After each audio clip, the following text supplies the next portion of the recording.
Kisintiu babun ronga la jitya phimarwei la jingit ngante lutha phite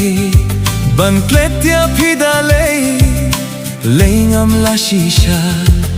namaria phi ngalabu marka ngatelut la jingit happy ko bai watlai mei jong phi nga bakim suk nga telot la jingit happy ko bai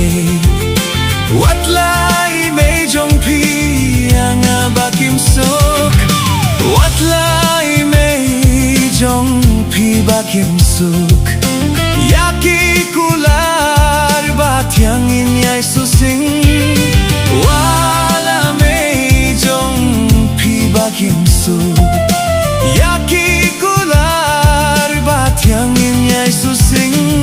nga telot la jingit happy ko bait watlai mei jong phi nga bakim suk nga telot la jingit happy ko bait watlai mei jong phi nga bakim suk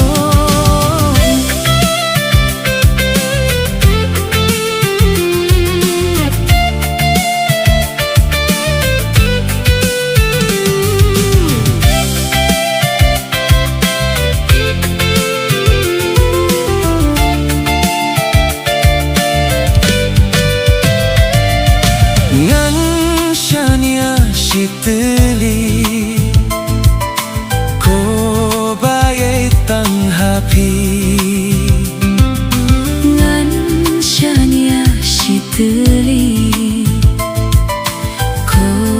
baye tang happy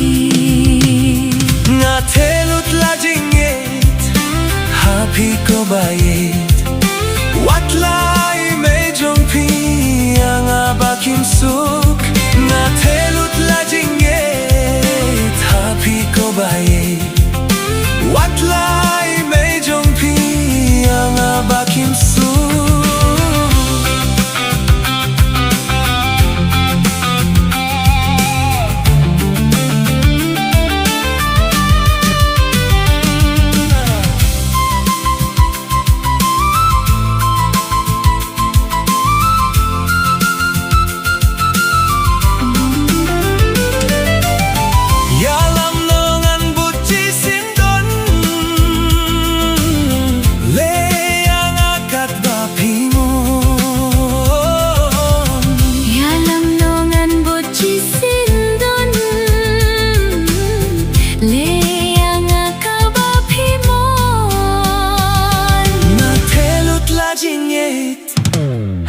happy ko bai watlai mei jong phi nga bakim suk nga telot la jingit happy ko bai watlai mei jong phi nga bakim suk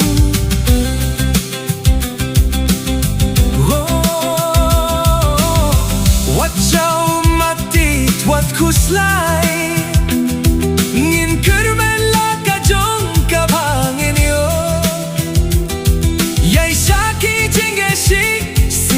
ngingin yo jingmen imei pakin sas nyo thu ya jingi jongi nga telut la jingit happy ko bait watlai mei